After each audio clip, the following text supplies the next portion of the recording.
What's up, podcast world? Back at you, Chad Belding. Another episode of This Life Ain't For Everybody.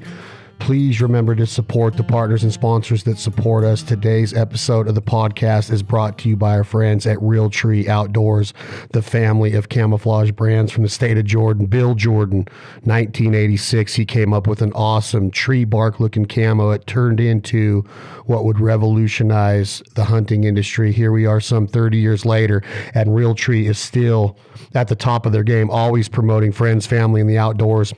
Ethical hunting, compassion for the animals that we pursue and chase and hunt, respect for the resource. Everything that Bill Jordan and his family and crew down in Georgia at Realtree have built their brand and camo patterns on is exactly what we believe in here at Bandit and the Foul Life and all of our brands. So we're excited to have Realtree as part of our family. Today's episode is also brought to you by our friends out of Lynchburg, Tennessee. Enjoy it responsibly. Y'all know what I'm talking about. The one and only Jack Daniels. Again, no underage drinking. Enjoy it responsibly, but let Jack be there for you during all the good times, hard times, sad times, happy times. He's been there for us at duck camps all across this country.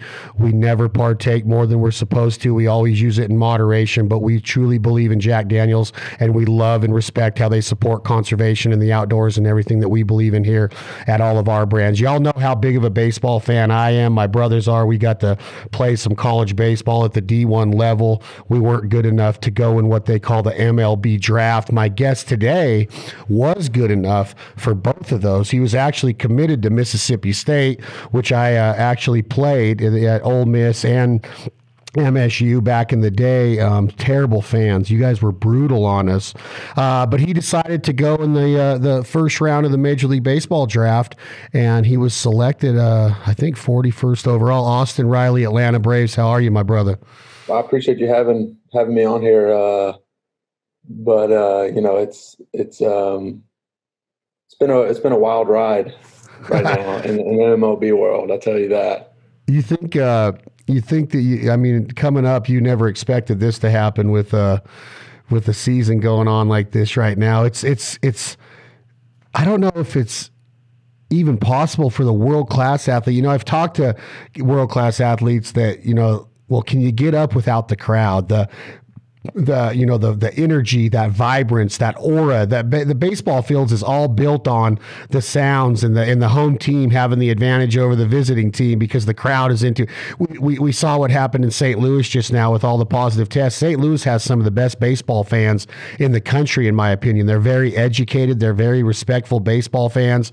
And to see, you know, Busch Stadium empty, or where you play down in Atlanta empty, and trying to get fired up for that seems to me like no matter how good of an athlete you are, no matter how mentally disciplined you are, Austin, it's got to be tough to be on that on-deck circle and not have anybody to show off for, right? Because you are playing for the fans when you're playing.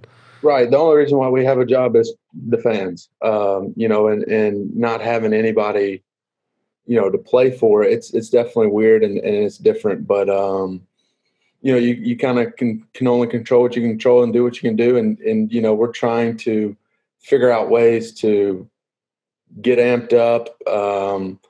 You know, the talk around the clubhouse was, you know, we were going to do like bubbles or something in the dugout whenever something happened good, or, you know, a smoke machine, something, you know, we're trying to get going for, you know, for the game. But it's not the same without the fans. Like I said, you know, we play for them. And they bring the energy for us. You know, like I said, and Busch Stadium is probably one of my favorite stadiums that I play for, because, you know, their fans, they understand the game, and you know, coming in as an opposing team, if you do something well, they're going to appreciate it. They're going to cheer for you. Just, you know, and same with Atlanta, the fans are outstanding, and it's a weird time right now. And let's rewind a little bit, though. When you were coming up, the love of the game as a kid, you're born in Memphis, Tennessee. You end up going to high school in South Haven, which is kind of on the border of Tennessee and Mississippi. And growing up, were you more than a baseball player? Did you enjoy other sports, or was your body built for baseball? Did you play high school football? Did your dad say, hey, let's not take a chance of any injuries in football, because they do come quite a bit? What was your upbringing like a little bit in athletics? So I played basketball, I played football. I played basketball up until my ninth grade year. played football all the way through high school. I quarterbacked until my junior year. And then everything's getting so competitive now with 7-on-7 with football during the summers. My focus was baseball. We had a guy there that that was 100% football. So my dad punted at Mississippi State 2 seasons with Detroit Lions. So I ended up just doing the kicking game my junior and senior year. But I played it all, and that's what to be honest, I miss Friday Night Lights the most about high school.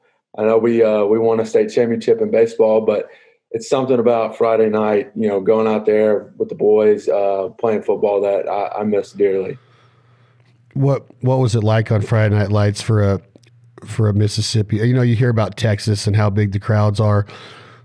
Were you sitting there in your locker with your headphones on listening to Hank Sr.? Did you listen to Elvis because you're from Memphis where Graceland is? How did you get fired up? What music were you listening to? And were you one of those rah guys, or were you a team leader, or were you a quiet leader that led by example?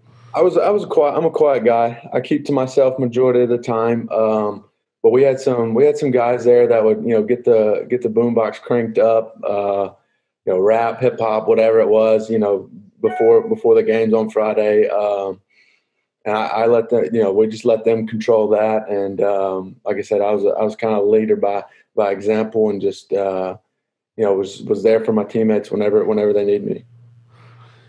Yeah, I don't know. I don't know if I could get fired up more for football more than Friday Night Lights are cool, but where we come from, it's not like it is in the South. And even in the college game of football, you have the Pac-10 out here and the UCLAs or the Stanfords. Arizona's been all right. USC's had some really good championship teams, but for the most part, when you're down where, in the SEC and those different parts of the country where you're at Mississippi or you're at LSU or Arkansas or, all the way over to the Bamas and the Bulldogs, it's crazy the amount of energy and the crowd participation and what football means to those campuses. And it just doesn't seem like it holds the same power out where I'm from, or even in the Midwest, even though there's been some good teams. I'm not saying there's not, but it just seems like SEC football where, and Texas has got strong college football, but it goes from like really strong high school football, and then all of a sudden the SEC has kind of taken over that power ranking of college football. So, yeah. I get. What were you gonna say?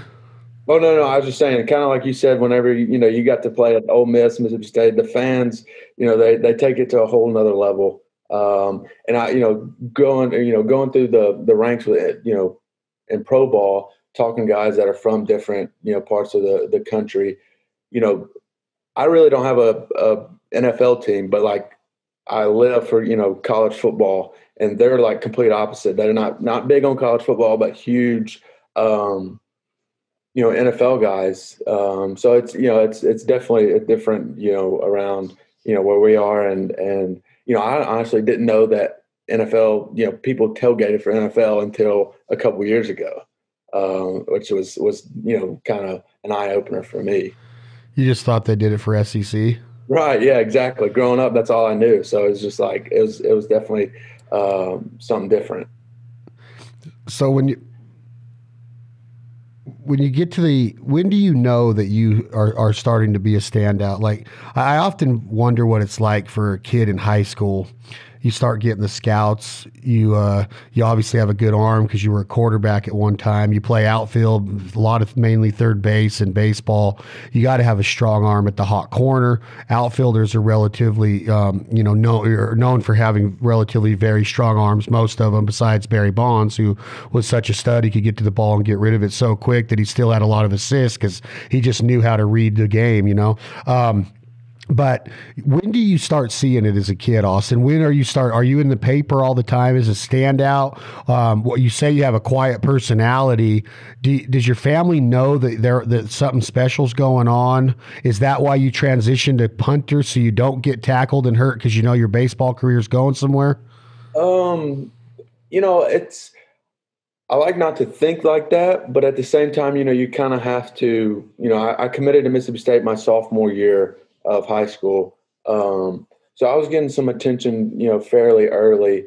But like kind of what I said is we had a guy there that played quarterback that was 100% football. And he was there for the 7-on-7s all the time. And, he just put in the time. So, he deserved that role to be, the quarterback. And, it just kind of, the cards played out right, or, perfect, to where, I could just punt, but still be a part of the team. And, so I'd say probably my sophomore year of high school, really, I knew that kind of baseball was my direction, and what I, was, needing to pursue.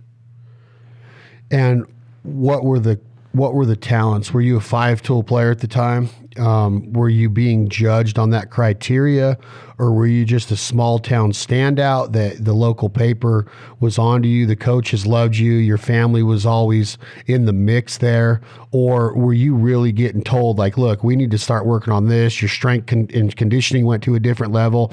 Your cardio went to a different level, because going from high school to college is one step, but going from high school to rookie ball, and then to A, and then to high A, and then to double A, and then to triple A, and you made the move pretty quick. And now you're hitting big bombs. I've seen some big bombs. I don't know what they've measured at, but you've hit some bombs this year that were like, good night. Where even like the guys on Fox Sports and ESPN are like, holy shit, right? Like, you're hitting some bombs. So like, what are you good at when you're a sophomore that's telling you and your coaches that, hey, maybe we ought to concentrate on this? I actually committed to Mississippi State as a catcher. So then they saw me. I committed as a catcher. I was going to play some third base. That was kind of what they initially told me. Well, then they saw me on the mound, and then so I was like, "We're not going to catch. You're going to be, you're going to throw some innings, and play some third base." So that was kind of my role going into Mississippi State. But I threw the ball better than I hit, in high school. But be honest, I did not like pitching at all. Like, I do not like it whatsoever. So, I was always, really loved the game, playing every day, hitting. So when it comes to draft time, I'm doing my pre-draft workouts. I went to, I think, 4 different big league stadiums my senior year. And they all, I think I threw maybe one bullpen, for those 4 or 5 teams, but I wanted to hit, in professional league. So I think there was probably like 15 teams, going in the draft that were looking at me as a pitcher, and 2 teams looking at me as a position player. It was the Braves, and I want to say the Cubs were the only 2 teams that wanted me as a position player. And, as a kid, going through high school, I was like, dang, not many people want me as a position player. But, I knew, kind of my work ethic, what I felt like I had. And honestly, I took a chance. I backed out of the draft as a pitcher and only went as a position player. And, I've been very fortunate to have the success that I've had now, and I feel like I hadn't even tapped into my potential, because, I feel like I'm always working on something. So, it's crazy, because, like I said, a lot of teams wanted me as a pitcher, and very few teams even looked at me as a position player.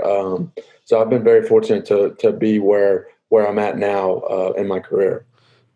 So you're saying that part of your psyche is telling you, I'm not a pitcher. Like, I want to go out and I want to either throw people out from the dish. I want to make a diving stop at third base, but I want to hit. I want to hit jacks. I don't want to be DH for. Well, in the National League, if you go to the Cubs or the the Braves, those are the position players. But if, let's say, you go to a National League team, you are hitting for yourself, but very once in a blue moon. Your ego's kind of telling you, man, I don't really want that. So now you're kind of nervous on draft day of who's going to take you. So we ended up having a pre-draft deal worked out before the actual draft happened. So I knew the Braves were, it was a couple, like, they don't really tell you when they're taking you, but you kind of have a deal of like, these are the couple slots that you're going to be picked, and they wanted me as a position player. So I was like, let's do it. But yeah, I absolutely hate pitching. My arm always hurt. In high school, it never felt good. So it took the fun out of the game. Going out there, having to worry about, I'm rubbing down icy hot all the freaking time, trying to scuffle a couple of innings in high school. But as soon as I got to pro ball, stopped pitching, arm never hurt.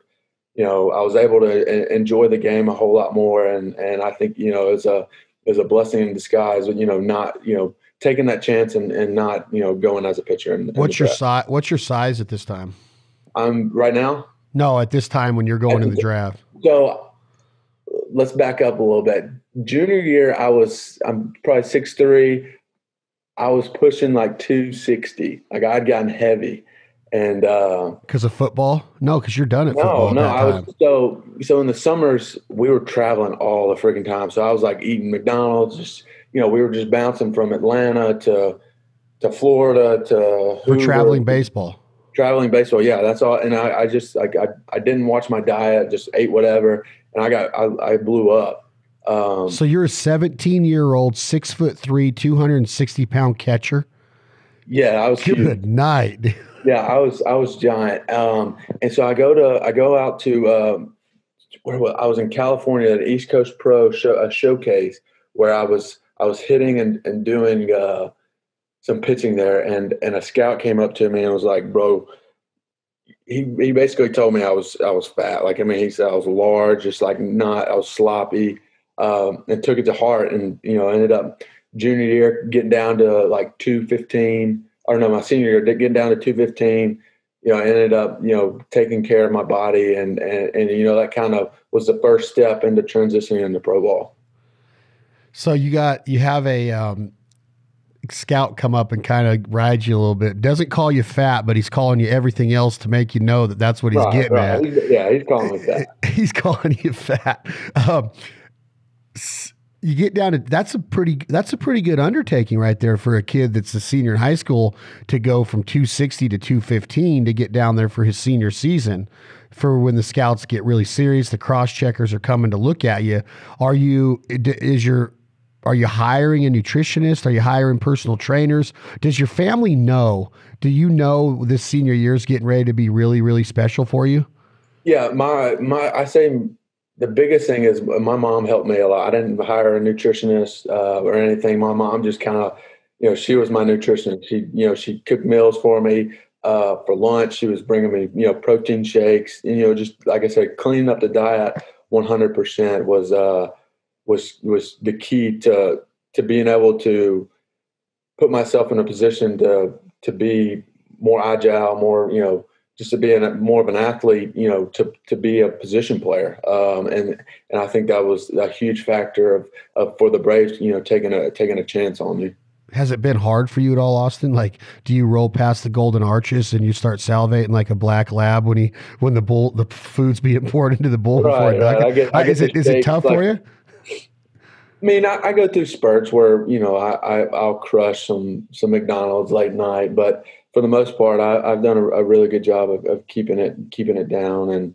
And like I said, it's my body's my career, my job. So, it's, you gotta take it, you gotta take it very, very, serious and important and make it, your number one priority of making sure you stay in shape. So when you're going into this senior year now, what are you experiencing as far as your psyche? Are you nervous?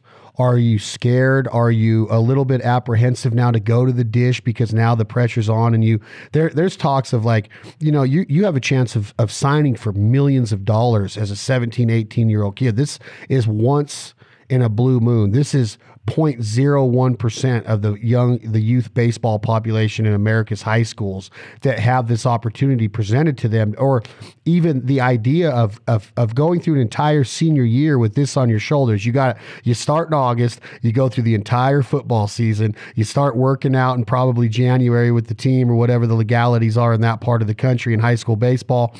You get with the team in January, February, start your games in March. And now it's like, man, like the pressure's on. Like, are you seeing the ball different? Are you putting too much pressure on yourself? Are there pitchers in the league that are just owning your ass? Like their sliders are biting off and you're not catching up. Like, are you putting too much pressure, or is it just you're loose? And because what I want to get across in this, Riley, is when kids are at that age, the number one part of the game has to stay the number one part of the game, and that's fun. So right. Are you having fun with your teammates? Are you jacking around? Are you still goofing around on the bus? Or are you just focused focus forward with your blinders on like a pit bull that can't bite anybody, and he's got one of those big bells on his head. What's the feeling like mentally? Let's talk about physicality after, but mentally, what are you experiencing? I think I was very fortunate because we had a total of, I think, 8 guys go my senior year to D1. I think four went to Ole Miss, 4 went to Mississippi State. So like there was a couple of us that were in that same boat. So we were able to mentally talk each other through it. Like you said, keep the fun in the game. Make sure, each other were, calm going into the game. Like I said, we're talking through the pitcher. We're able to have that, that group, that team, camaraderie, the togetherness of a team that, a baseball, team should have, that made it able for me to perform. Like I said, it was, you kind of, before the game, you were able, you were nervous. You saw the scout. Because like I said, there's not many people at a high school field. You see the scouts. They stick out like a sore thumb. They got their backpacks on. They got their bucket hats on. You can pick them out. And like I said, having other guys that are going through that same situation with you, that was huge for me, because I could we could talk about it, and it wasn't, I was having to hold it all in and deal with it myself, and I think that was a huge part of it. So how long into the senior season?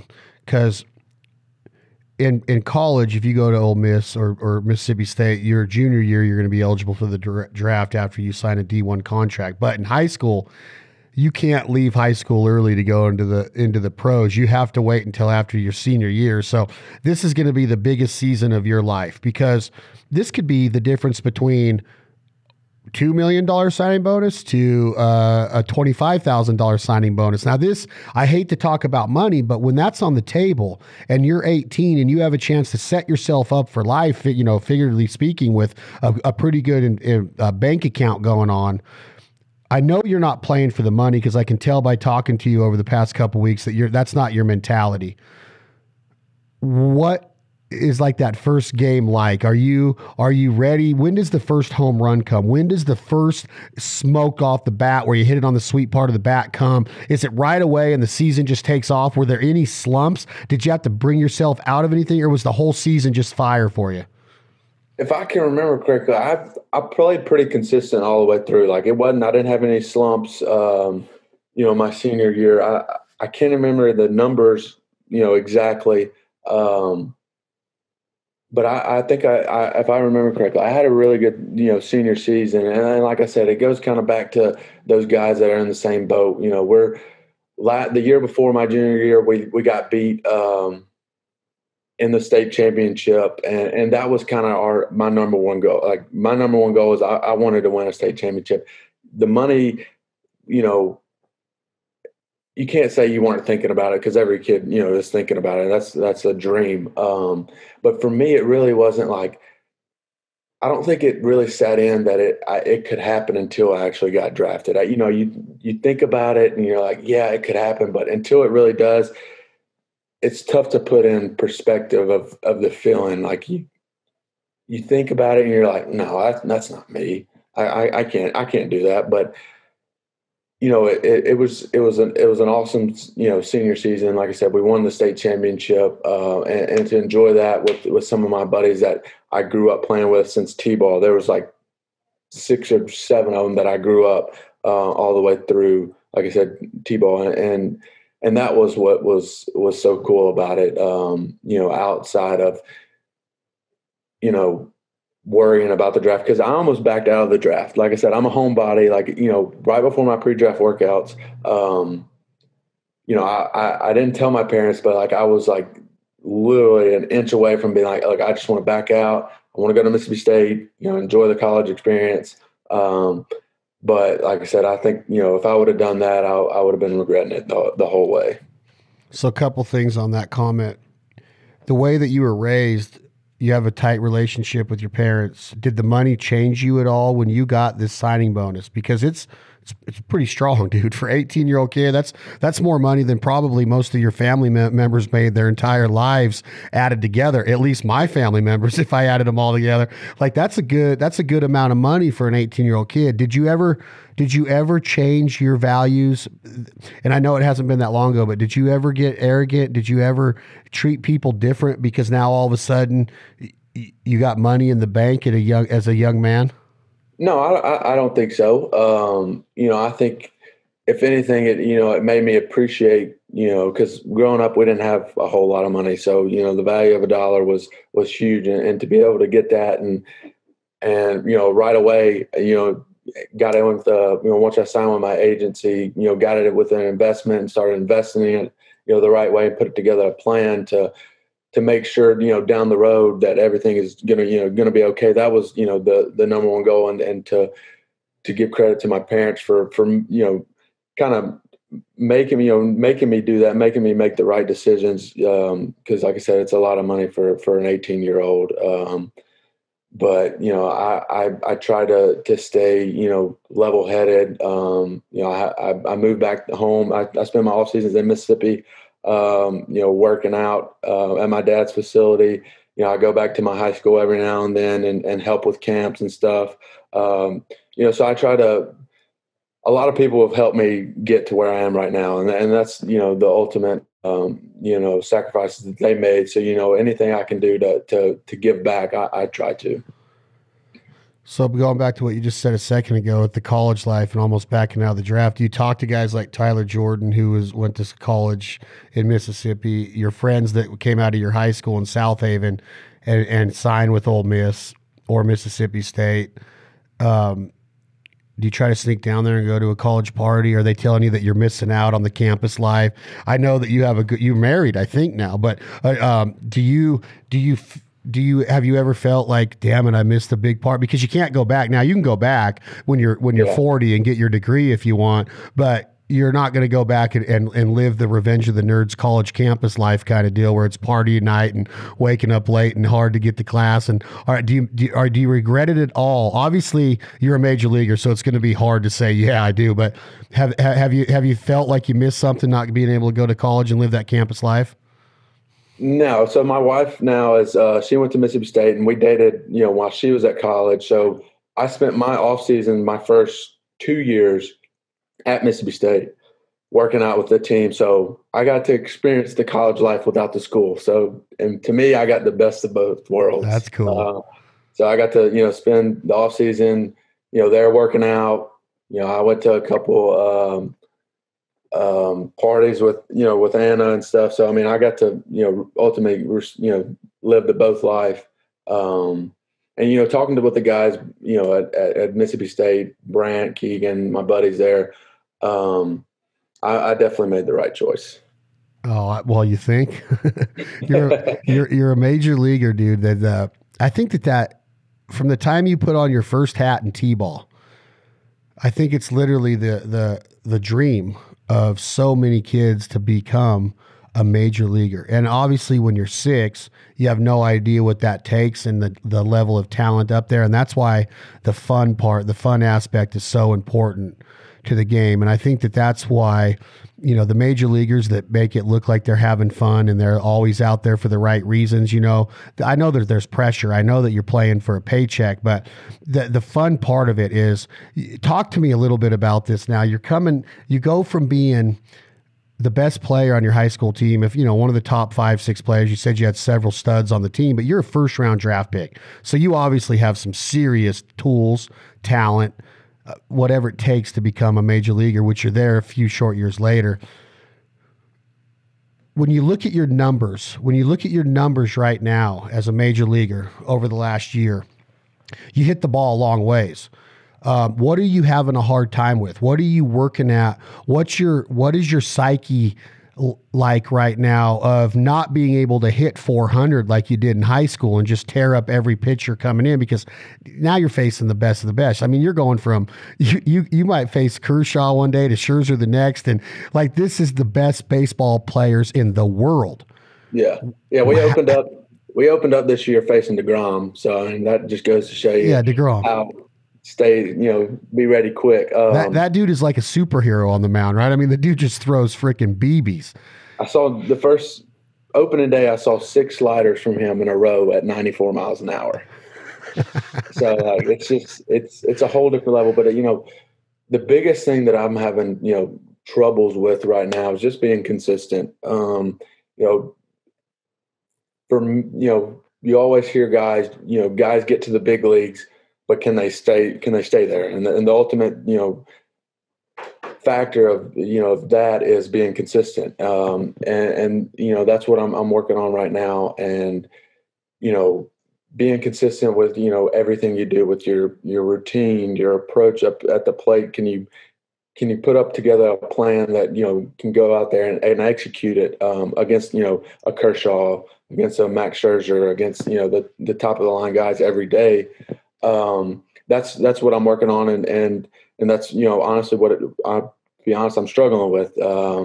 It's just finding my mechanics with my swing, with my path, and just being more consistent every day. Because like I said, it's 162 games. It's every day. It gets monotonous. But the good ones can like you said, keep it fun day in and day out, and work through that. When you start talking about the word mechanics in sports, and people probably get tired of hearing me on this podcast talk about my opinion on athletes, worldwide athletes, and hands down, 100%. There's not even an argument in my book, and I'm not trying to sound ignorant, Austin Riley. I'm just stating an opinion. Baseball players are 100% the best athletes on earth. And I truly believe this. I've talked to several major leaguers about it. I've talked to several people in my industry of why I feel that way, of when you start talking about mechanics and what it takes to hit a baseball. Are you getting your momentum and your weight shifted back? What is your weight distribution like? What's your balance like? What's your hips like? What's your backside turn like? Are you getting out on your front foot? Are you losing your balance and you're out on your front foot and you're hitting the ball when it's not even in the hitting zone yet? You're not letting the ball get deep enough. Are you recognizing the pitches? Is it a fastball? Is it a 2-seam? Is it a 4-seam? Is it a slider? Are you seeing the dot on the slider? Is it a curveball? Is it a freaking changeup? If DeGrom goes from 101 with the fastball with the same arm action, he hits you with an 84-mile-an-hour change up and you're freaking swinging, like it's a fastball because his arm action is the exact same. I'm trying to paint a picture in people's head of like how many things can go wrong just with the swing part of it. That's not even the mental part of it. That's not the taking it out on defense and trying to stop a ground ball going 200 miles an hour off of freaking, somebody's bat that's coming down at you at third base. Baseball players have this ability to have the mechanics to be able to do all these sports. You can throw a football. You can run a pattern and catch a football. You can jump in a pool and swim laps like you're on the Olympic team, maybe not as fast. You could play ping pong with your eye-hand coordination. You could probably go to a bowling alley and bowl 200. Mookie Betts bowled a 300. You could probably go on a basketball court and dribble like you've been on a team before and then shoot a jumper or a layup or probably dunk with your height. My point is that football players can't come off of the gridiron very easily and do what baseball players do on a baseball field or any of those the ping pong and all that stuff. I know that sounds really judgmental, but baseball players have a unique skill set that gives them that ability to go kick a soccer ball and dribble it down a field and then kick it into a goal. But if you take a soccer player and put him on the ping pong table or put him on a gridiron trying to catch a football from Breeze or somebody, or put him in the batting cages and try to hit a baseball, I don't think it's going to be the same. So that could be a little bit of judgmental there, Austin, but I honestly think that the mechanics of baseball are the hardest freaking thing to do in sports. Now, boxing, you got to be in unreal shape and you got to be able to punch for 3 minutes while you're getting punched. It's hard as hell. But you could probably go in and hold your hands up and look like you know how to throw a jab and a cross and a hook and an uppercut and all of that and stay in good enough shape to get through a 3-minute round. But you would get knocked the you-know-what out by Mike Tyson. But Mike Tyson couldn't come on the baseball field and do any of the stuff that you do. I really mean that. Now, somebody might call me out on that and you might argue. Do you understand what I'm saying, though, of all the different mechanics it takes to be successful at baseball? No, I totally agree with you. I think it's just the attention to the detail of everything that goes into the game. It's never ending, especially now with analytics that go on. I mean, we're getting, all right, so let me walk you through like a day of of what we do, like, to get ready for a game. We get in, you get in, you change at 2:00. And you go in and you roll out, you get ready, you kind of get your body warmed up, and then you go to the cage and you're working on. I have like 6 different drills that I do every day to get every mechanic right, so I can go out there and perform. And then after that, I go out there and I do my ground ball work with Wash, and he has all these different drills that we're doing to get ready. And then you go through BP and you have your different rounds where it's hit and run, get them over. Infield back, you're going through the situations that you go through in the game. And then, you come in and then you got your scouting report that you have on the pitcher, which, most of the time I look at the night before and then after that game. And then you go in and you're figuring out it breaks down from, what he's throwing 0-0, 1-0, 2-0, 3-1, 3-2. What is his percentages with runners on base? What is he doing? Early in the game, late in the game, is he, doubling up on his changeup, tripling up on his curveball? And then after that, then you're trying to mentally prepare yourself, to not. Then once you get into the game, you can't be mentally, once you get into the game, you can't worry about mechanics. You just got to go out there and do it, or you're domed up. And then, the next thing you know, you're 0 for 20 and you're in a slump. And now things just get, even more mechanical because you're trying to figure it out. So going back to your point, I think, and people may argue, on that point, but I think the attention to detail in the game of baseball is highly, underrated or kind of overlooked, because like you said, if I'm in the cage and I go in and my swing isn't right and my load isn't right and where I'm landing, my center of gravity isn't right, that determines the difference when I get out of the game, if I can stay back on a curveball. If not, if my load is, like you said, if I'm more on my front foot, I'm basically guessing to one spot, to one pitch, and that's all I have. And if that's the case, then these guys now, like I do totally agree. It's a big argument, I think around the world of what game is the hardest. But like I said, being a baseball player, I'm definitely going with the game of baseball is definitely one of the, if not the toughest things to do. And hit a baseball, you're hitting a baseball, a round ball with a round bat at 100 miles an hour on different planes that can move from 60 tough. feet away, that you have very minimal time to react and then get your hands started, get the knob of the bat, the head of the bat through the hitting zone, stay inside the baseball.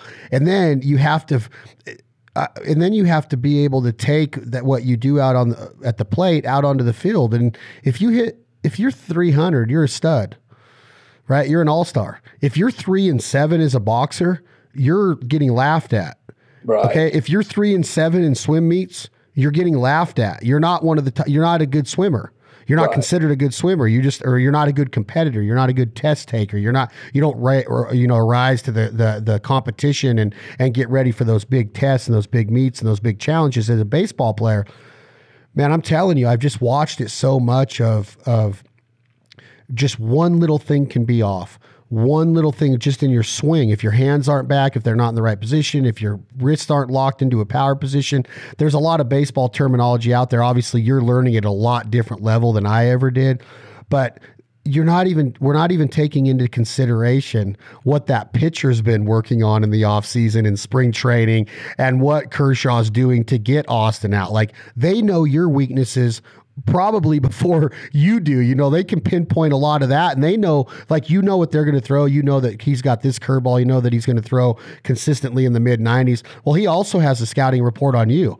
Well, what do you do with the inside pitch? Can you hit the outside pitch? Can you hit the high pitch? They have ways of getting you out consistently. And there's a lot of ways to get out in baseball. Strike out, pop out, ground out, line out, fly out. There's a lot of different ways that you can become a victim of a pitcher. And there's really only one way that you can beat a pitcher, and that's putting the sweet part of the bat on the ball in the right part of the hitting zone. And that is so freaking difficult, in my opinion, Sometimes you man. get out even if you do that. You know what I Yeah, mean? Like, and sometimes you just can't even win there. When you're in a slump, it's hard to even get out when you do that. yeah. Or, I mean, no doubt. get out of the slump. Yeah. Yeah. But I don't know. I think it's I talked to Jed Jorko. You know Jed at all on the Brewers?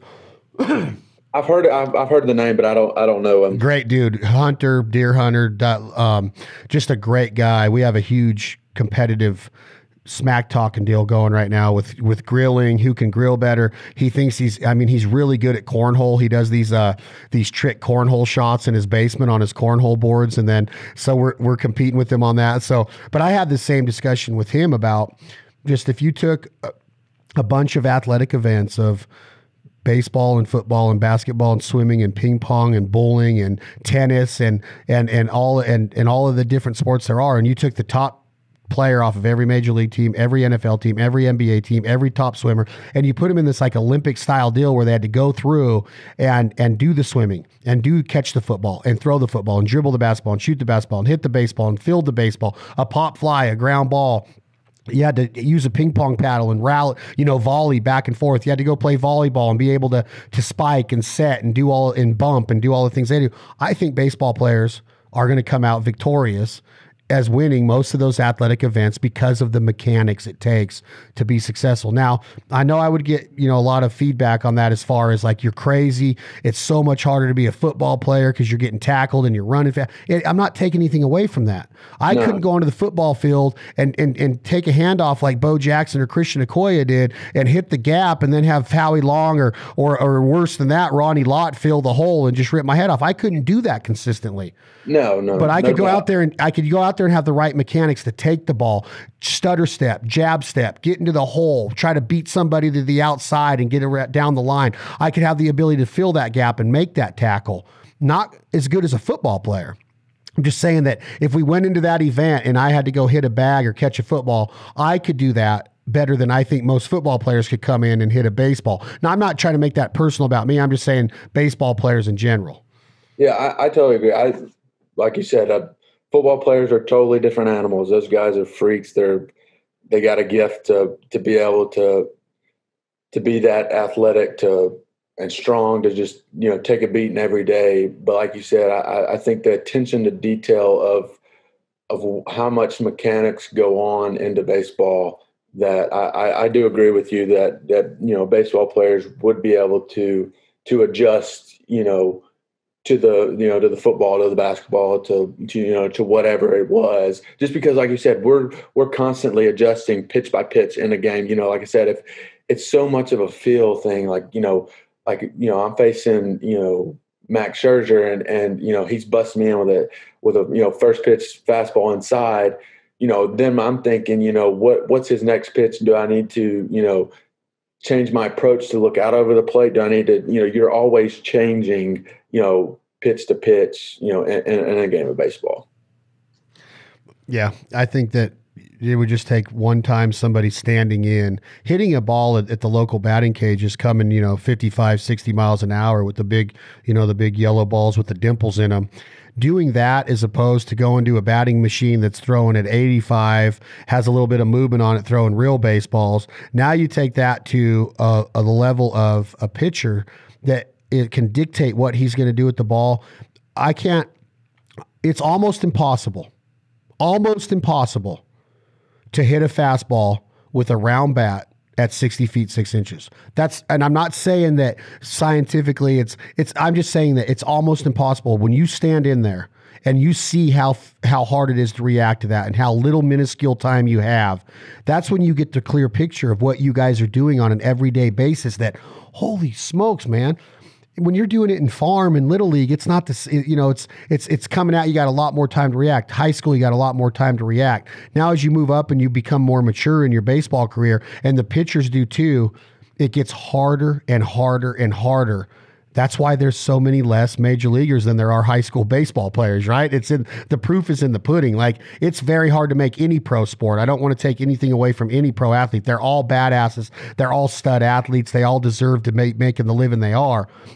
I'm just simply saying baseball players have this unique skill set that when you said the word mechanics, I think about how many head games I would play with myself, how superstitious I was of the pine tar or biting my sleeve like Matt Williams did back when he played for the Giants, or how many times I had to tug on my stirrups, or how many times I had to tug on my wristbands, and I had to have my wristbands faced in the right position. It was crazy the mind games you start playing on yourself when you do something right. You're like, all right, I got to mimic that. I got to emulate that every time. And then you go up there the next 5 at-bats and you just look like a fool. And now you got to figure out, what am I going to do tomorrow? How do I come back out tomorrow after I just failed that many times? I just went 0 for 4 with 2 Ks, a pop-up. How am I going to come back from this? You got to do that 162 times a year, which is almost a full year. That's more than half a year. You know, I mean, a little bit less than half a year, but you got to do that a lot in baseball. The season is long. You're going to fail a lot. Now, how do you come back from that failure? Here's where mom and dad and coming up in life and your coaching and your friends and your wife and everything this is where all of they come in. Your upbringing comes in. Do you have the mental stability to get through this? Because it's not easy. Right. No, I totally agree. Like you said, it's, it's constant game of adjustments. You're always, switching this, switching that. One day, I swear to you, it's like you go 3 for 4. Like I said, when I came up last year, I was red hot making my debut. I was off. I was like, oh yeah, this game is. I got this in the bag. I'm gonna be here for a long time. And then, 2 weeks later, I hit a slump like no other. I'm like, oh, I'm gonna have to go put my application in at Walmart because I'm gonna be working at Walmart tomorrow. Because like it's just like you think you figure it out, and then the next day it just knocks you right in the teeth. And as I said, I think the good ones that could play, the Mike Trouts, the Barry Bonds, the ones that day in and day out are so good. Is just I think their mental game is so strong, and they're such in a good place that like I call it a roller coaster. The roller coaster, if you can keep it as level as you can, mentally, don't get too high, don't get too low. That's the best approach of going about it and staying and ultimately staying consistent, and that's what you want as a big leaguer. Consistency is everything, no doubt. Have you been sent down since you got called up? I was on a rehab assignment last year. I hurt my knee. That was the only time that I was back in Gwinnett since being called up. But if I didn't hurt my knee, I felt like I would have been sit down just because, like I said, I was struggling at the end of last year, just figuring out being, mechanically sound. But I technically have not been optioned yet. Wow, that's cool. That shows that even when you are going through some of the slumps that you've gone through at the big league level, that you have the tools that the Braves organization is looking for. Do you sit around and think about with kind of some of your associations that I know you through, when you think about somebody like Chipper and what he did in that uniform as a switch hitter, as a third baseman, same position you play a lot.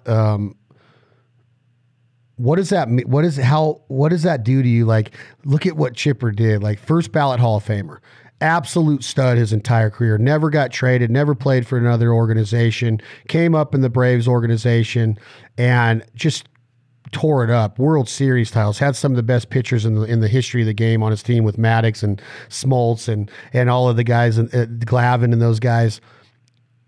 Do you emulate Chipper? Do you get to hang out with Chipper? Does he come to spring training? Have you had a personal batting lesson from Chipper? Are you friends with him? Or who were your heroes growing up, being in that part of the country?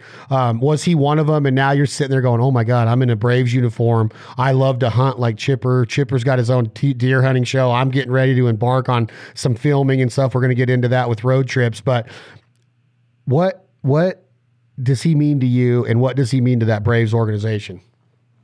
First off, he means the world to the Braves organization. I mean, he's, you couldn't draw up a better guy for the Braves to for him to have his career there.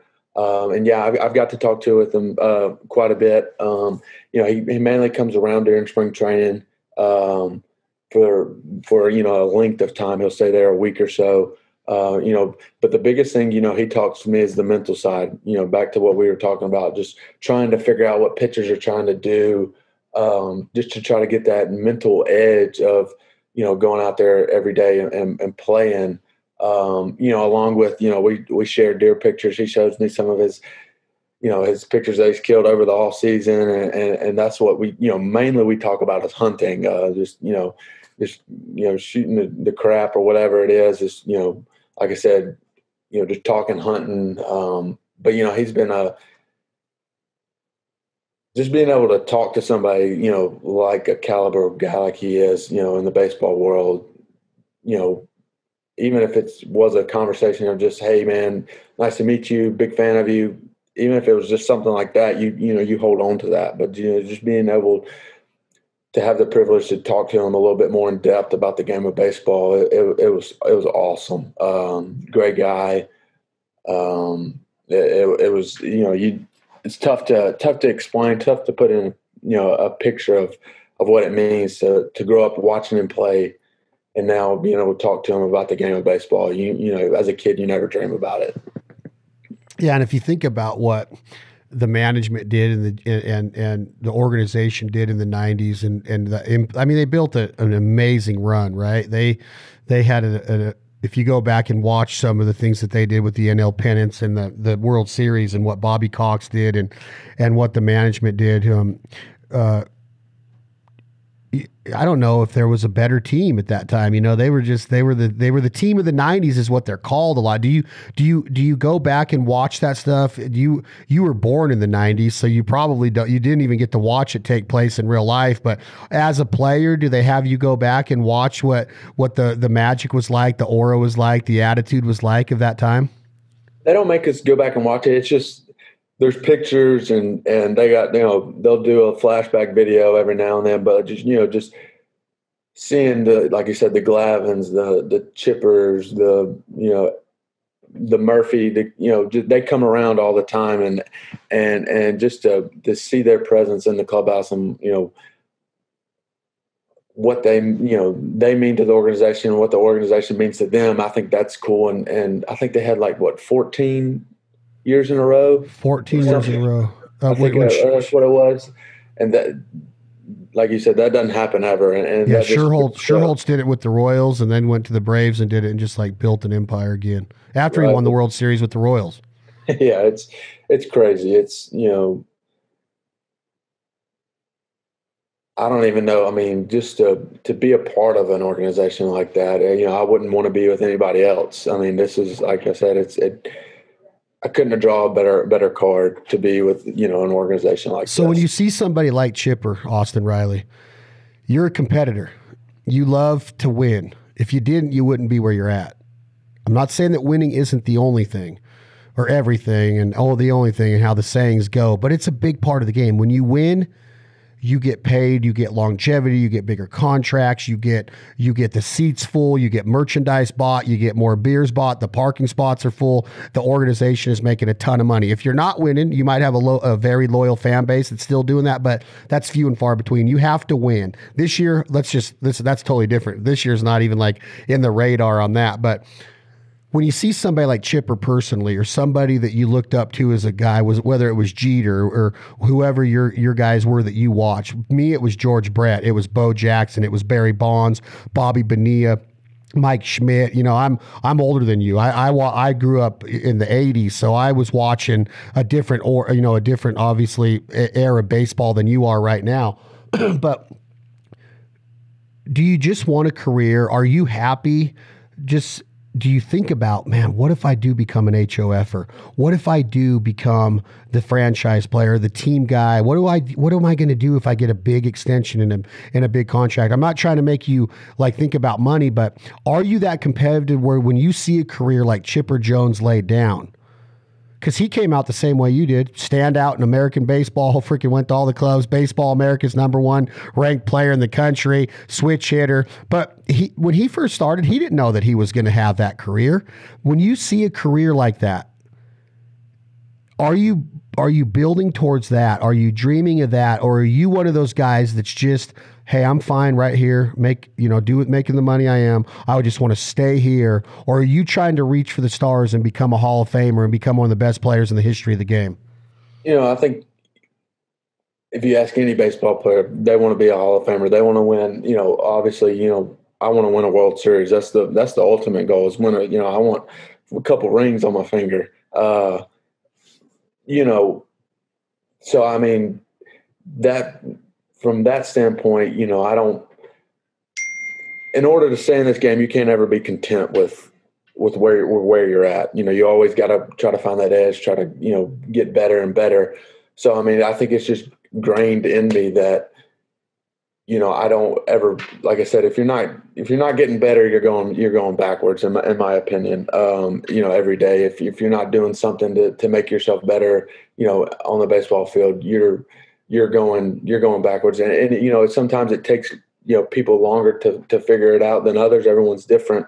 Some people, it just clicks like on that. Some guys, for me, playing with Josh Donaldson last year to see where he is now and see where he started. I mean, he got sent down 3 or 4 different times and, probably didn't know what was at stake for him in his baseball career, not knowing what, tomorrow was, whether he was going to, be sent down or something like that to see where different guys come from and the struggles and that they went through and now that they're, exceeding, that's the kind of way that's the way I look at it is, you just can't ever be satisfied. And ultimately wanting to win a World Series and get that big contract. Everybody wants the big contract.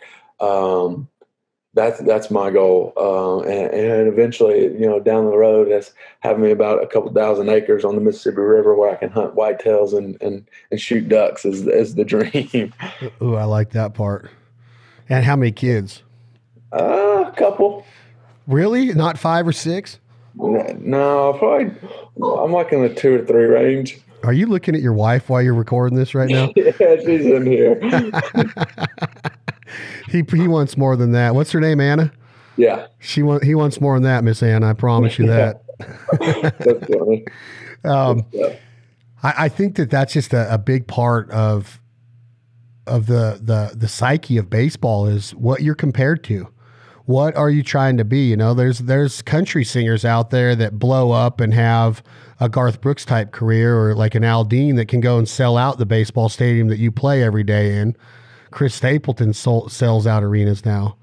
But then there's also country singers that just sell out theaters here and there, and they have a nice career and they make a good, stable living. And that can happen in athletics too. But competitiveness, man, country music is an art. Playing baseball can be considered an art, but the competition part of it, you can be competitive in country music, but you can only be judged by your peers, like to win a CMA award or whatever. In baseball, if you don't hit the ball 3 out of 10 times on the nails and have a career like that, you're not going to have a long career or get paid a lot of money. You could become a player that stays pretty even and pretty, just balanced throughout his career. But to be a standout, it takes something different, man. You got to have, like you say, Donaldson, that dude turned into a machine when he was in Toronto and wins the MVP. Did they win the Worlds? Did they win the World Championship? No, they did not. But he won the MVP. Right. And now all of a sudden you got this like mystique of who in the heck is Josh Donaldson with his bandana tied around his head and his mullet hanging, like his little half mullet hanging out and just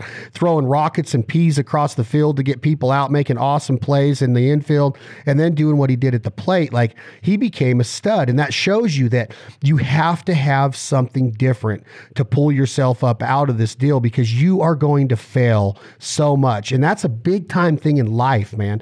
Whether it's relationships, whether it's jobs and job security and entrepreneurial spirit, running a business, becoming an employee, raising a family, having friendships, balancing all of these, having all of these balls in the air and being able to juggle them. Now you go back to what a baseball player has to do on the field. I'm not trying to make it drama. It's not drama. It's fun.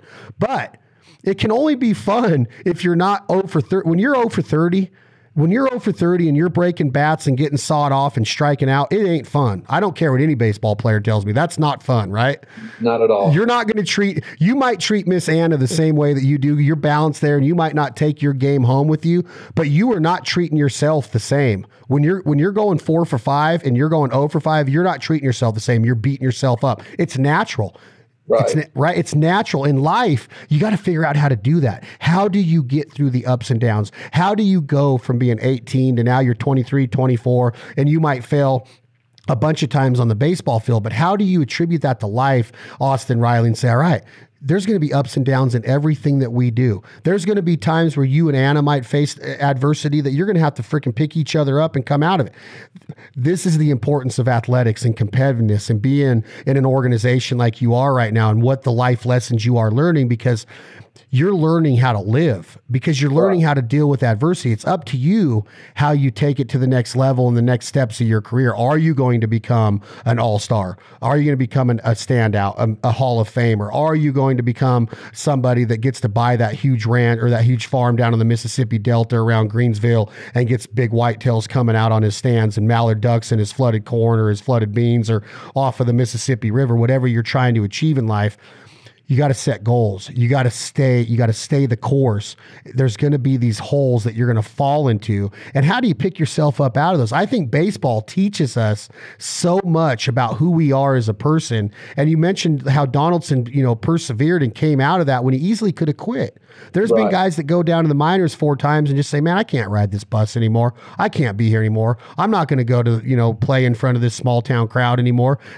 Once you get that taste of the major leagues, I think that you're learning a lot of life lessons that every kid, whether they make it to the show or not, needs to understand that baseball is teaching you way more than you think at the time that you're playing it. And when it's gone, you miss it so bad. When I walk into a yard or I turn on the TV, which I haven't, being self-admittingly much this season, I'm not really jiving with what's going on with the baseball season right now, but man, it's just unbelievable to be a baseball player. And when it's gone, you miss it so much. So what you're doing, you got to take advantage of that. And I think you got a good head on your shoulders to get there. But even when you're done playing, man, life is going to keep throwing curveballs and sliders and fastballs at you. And you're going to have to react. You're going to have to balance. You're going to have to juggle. You're going to have to be like, oh my gosh, do I invest this? Do I do this? What about my family? What about their security? What am I going to do? Am I going to take this vacation or buy this refrigerator? That's all what baseball's teaching you to do right now. Right. Just it's a game of adjustments. Same with life. It's, you're always adjusting day to day. And I've learned more, in baseball than I ever did in high school, or I think I ever would have in college, is, just the life lessons of, paying bills, write a check, making sure, your own place is on time. Just, the little things that, you never even thought about, when you're in high school or college. It definitely, changes you for the better. And baseball has brought me, a lot of great friendships, memories, and in my short career of baseball, and hopefully, it's a lot longer than it is, as of right now. But I'm so thankful for the game of baseball, and I wouldn't have changed it any other way. No, and I think that you have a great head on your shoulders, and I think that you look at life and baseball the right way of staying grounded. And I guarantee you that your mom and dad aren't going to let you ever not be rooted or grounded. It's just, I could tell by talking to you that your dad would say, look, son, sit down. We're going to have a little bit of a talk right here. He's not going to let you get out of your shoes, is he? No, he's not. He was, growing up, with all the success that I had in high school and summer ball and stuff, he rarely told me, good job, that a boy, just, gave me that big head. He was always, let's get better. Let's get better. He calls me every day and asks if I've done my forearm workouts every single day. Did you do your forearm workouts today? Have you stretched? Have you, just the little things that has gone into it. It's pretty cool to see him. Like I said, he keeps me humble. Mom's my biggest critiquer. She'll call me if I 0 for 3 game with 3 strikeouts. Well, you not a very good one today. That one sucked. They keep me humble, and And like I said, the game can be taken from you, tomorrow with an injury. Like you saw. I hate to see it, Mike Soroka last night with the Achilles tendon. That he's the hardest worker, so particular about his work ethics and stuff. You hate to see that from a guy like that. I can't imagine injury is a big part of it. And the people look at, again, going back to all the other sports, there's so many injuries in baseball and things that can go wrong to put you on the 15 or the 30 day or the, out for a season. Whether it's an Achilles or a tendon or a throwing injury or whatever, but take me back real quick before we transition. I know you're busy and you got, who do y'all play tonight? We have the Blue Jays tonight. Blue Jay. Oh yeah. So American National League game. Yep. American League East against the NL East. Who's on the bump for him? Oh, I'm going to be honest, I don't know. So you're about to pull out of the draft, but you go in the first round of the draft. Did you know before the phone rang that you were going in the first round? Did your agent already call you and say, "Hey, the Braves they're saying you're going in the first round"? Or are you sitting in the living room with mom and dad? You got some sweet tea there. Is Anna sitting there with you? Or you got a bunch of your buddies around? You got your dog sitting there. I'm painting this picture. You probably got maybe some jeans on with some cowboy boots, or it might be summertime because it's June, so your flip flops and shorts with a tank top on, showing off your pipe, sun's out, guns out kind of attitude. Are you fired up and excited for this day? Where are you at? Paint the picture, because this phone call is getting ready to change Austin Riley's life. Yeah. So Anna, I actually told her, I was like, you want to come over? This was like when we were super fresh. I was like, yeah, we're having like a little get together. I don't even think I told her I was getting drafted. I was just like, it's a draft party. We're coming over. She had no really clue. Oh, wow. You talk about the ultimate way to get a chick to be like, wow, man, no way. That's really, wow. Way to set it up, Austin. I set it up perfect, didn't I? But no, I had probably 20 people over. Like I said, I knew I was getting taken, later in the first round. They had 3 picks that year. I didn't know if it was going to be the second or the third. It ended up being the third one. But it was because like the draft day, it was, like I said, it was 41st. From the 1st to the 41st, it felt like eternity. 10 years.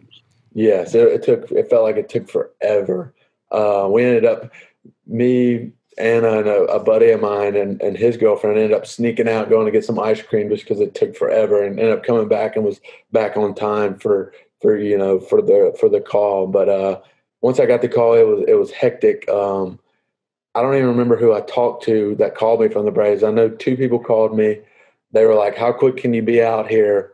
I was like, I don't know. Let me call my agent. I ended up calling my agent. I think I was out draft day. A week later, I was in Florida, starting my professional career.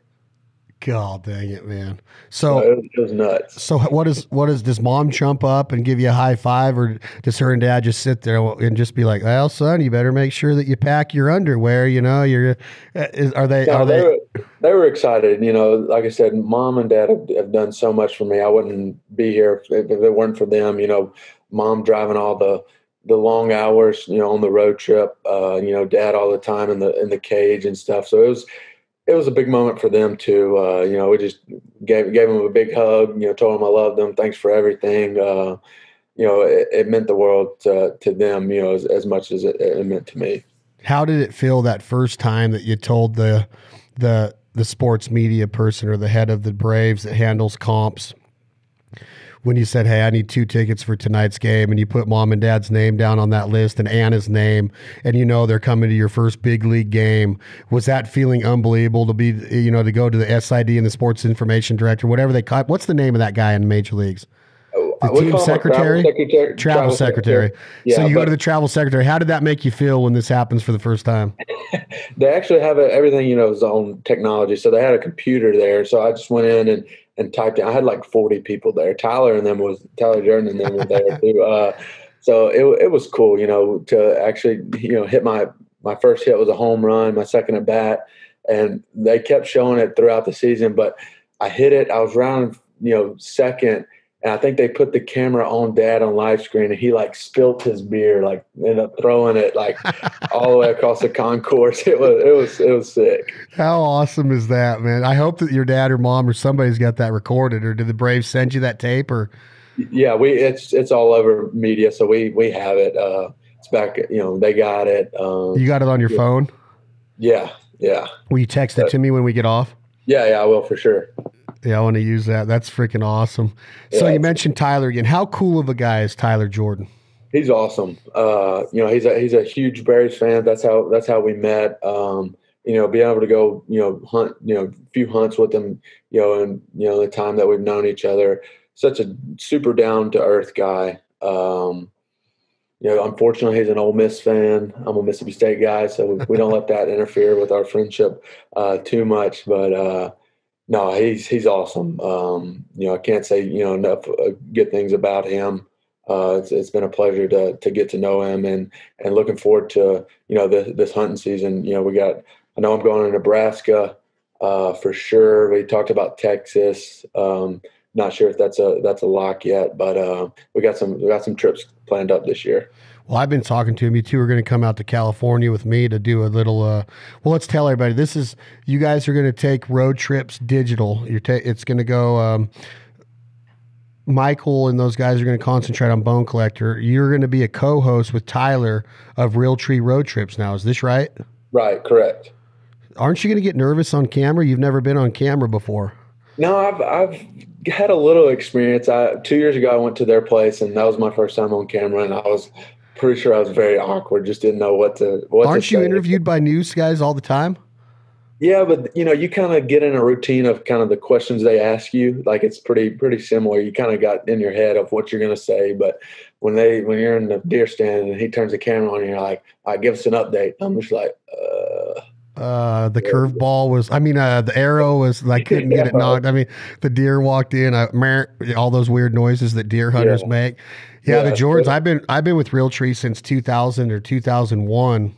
And man, you talk about a revolutionary company that just doesn't, like, Bill doesn't stop. And now, they're getting ready to introduce another new pattern to the market. And I was down there in Georgia at the Edge event in 2017 when Edge is an amazing pattern for the deer woods, and then Timber is an amazing pattern for everything. I wear it all the time. I think it's amazing. But yeah, Tyler's just really down to earth, and you talk about somebody that grew up in the thick of it, man. Like that dude was like 5 years old. He was on Realtree Outdoors. He was on Monster Bucks. He was on commercials for Realtree when he was in high school, and they emulated him and his buddies John of missing the being late for school because they were in the turkey woods or the deer woods. Like right. Tyler's lived that life. He's been around celebrities his whole life. He's been around the Earnhardts. He's been around the Chippers. He's been around all the country music stars and the baseball stars and the military and everything that Realtree means to the outdoors. And he's so humble and just so gracious and always,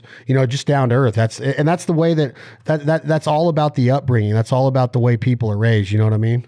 Right. No, I totally agree. Like I said, it could have been very easy for him to get that big head and been arrogant, just kind of, I'm Tyler Durden kind of thing. But no, he's the complete opposite. Will do anything for you. Our trip to Nebraska last year, we ended up driving through the night to get back because I had to be at a tailgate for Saturday on a football game. So he'll do anything, for you. And like you said, it goes to show what Bill has done, with him and for the company. Because I drove back from the second trip from Nebraska last year. I drove back because I had 2 deer in the back. I didn't want them to get messed up on the plane, so I drove. And Bill FaceTime me the day after, just made sure I got home. And for him to do that was kind of cool and meant a lot, and just shows what Realtree's about. Like you said, it's family, friends, and the great outdoors, and families first, and friends, and they do it the right way. They really do. They really truly do. Do you get more fired up when that buck walks into your stand and you got to snort, wheeze, and bleed him and grunt and all the stuff that y'all do? So much prettier to be a duck caller or a goose caller. You know what I mean, Austin Riley? Tell Tyler I said that. All But right, I will. do you get, man, when I had whitetail walk underneath me, I almost fell out of a tree stand. Thank God for harnesses, and everybody should be wearing their harness no matter how experienced you are in the woods. That's a PSA, public service announcement from Austin Riley. You agree, right, Austin? Always hook in, right? Always. Always. Lifeline, nowadays with lifelines, you should never be detached from the tree. Never. Ned Yost, baseball manager, was just working on his tree stands, before he retired from the Royals and almost lost his life because of falling down of a tree, not being, even when you're doing preseason work, you need to be harnessed in. But when that deer walks out, is it the same feeling as being at Chavez Ravine at Dodger Stadium facing Kershaw on a Friday night with the LA sunset? And you got that walk out from the on-deck circle to the box, and you're digging in with your spikes. Is that the same feeling when that 160 or that 145 walks out, and you got to get your composure and get your breathing down and get your equilibrium right and get it drawn back and make sure the cameraman's on it and there's not enough camera light, don't shoot yet, and you just want to turn around and punch the camera guy because you're like, no, man, I want to kill this deer. Is it the same feeling of just that anticipation part and that adrenaline rush? It's pretty dang close. I mean, just the adrenaline, especially the first at bat. You get up there, and sometimes I get the shakes. Having to calm myself down in the box, just to that, just like you said, the adrenaline rush. Just you can't control it. It's pretty similar to to being up 15, 20 feet up in a tree stand. With a big old buck 10, 15 yards from you. Oh, there's no doubt. So, are you? Do you live off the land, Austin Riley? Are you a true outdoorsman? Can you bring that deer home and butcher it, process it? Can you slice it up, and can you make Anna go, "Wow, was that the best beef steak I've ever tasted?" And you look at her and go, "No, that was venison." Did she grow up on wild game? Does she eat frog legs being from Mississippi? Do y'all eat coon? Do you guys eat roadkill? Are you guys what are you eating? Are you eating all the wild game you kill? What do you got there? I am. She's not. She does What? not like the deer, the duck. I've mixed it in once or twice, and she's kind of caught hen on it. That means you're not cooking it right, Austin. No, I need to step up my game. But no, I love deer roll-ups, duck gumbo. My grandmother makes some of the best duck gumbo ever. Oh, I love duck gumbo. So I definitely enjoy. My brother-in-law, we do deer jerky every year. So we're definitely living off the land. I told Anna, I said, we're going to be all right in this quarantine. I said, I can go kill us a deer if I absolutely need to. And she's like, I'll starve to death before I eat that deer. Right, for sure. I could just hear it. Does she talk with that drawl like that? I'll starve to death if you make me try to eat that deer. I could just hear her going. She's giving you bad looks right now. Is she really? Anna, I'm kidding, Miss Anna. I apologize. I'm just kidding. So. Do you if you got an invite to go noodling right now, with you making a career with your hands, throwing a baseball, gripping a baseball bat, working out, and somebody calls you from, let's say, Kentucky, says, hey, man, we want to invite you down here to stick your arm up a catfish mouth underwater 4 feet. You don't know if there's a snapping turtle down there or not.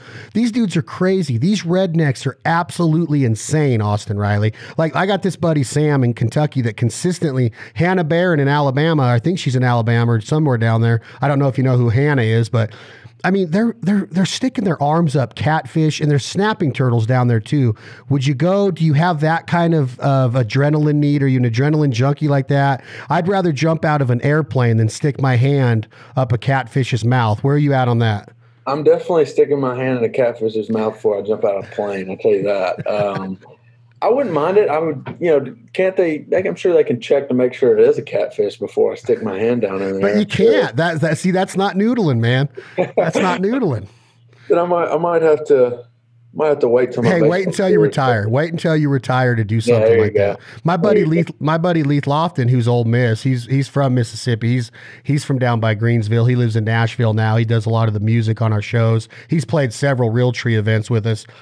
He goes noodling all the time. I'm like, bro, you make your living playing a guitar. one of those fingers gets taken off, you're not playing the guitar anymore. At least it's not going to sound the same. Speaking of music, Austin Riley, you mentioned hip hop before. You live in the dirty South now in Atlanta. I mean, you got Lil Jon, you got Lil Wayne, you got a lot of good rap that comes out of there. I talked with Forrest Griffin, who's a UFC champion and a badass in the UFC. He's from Georgia.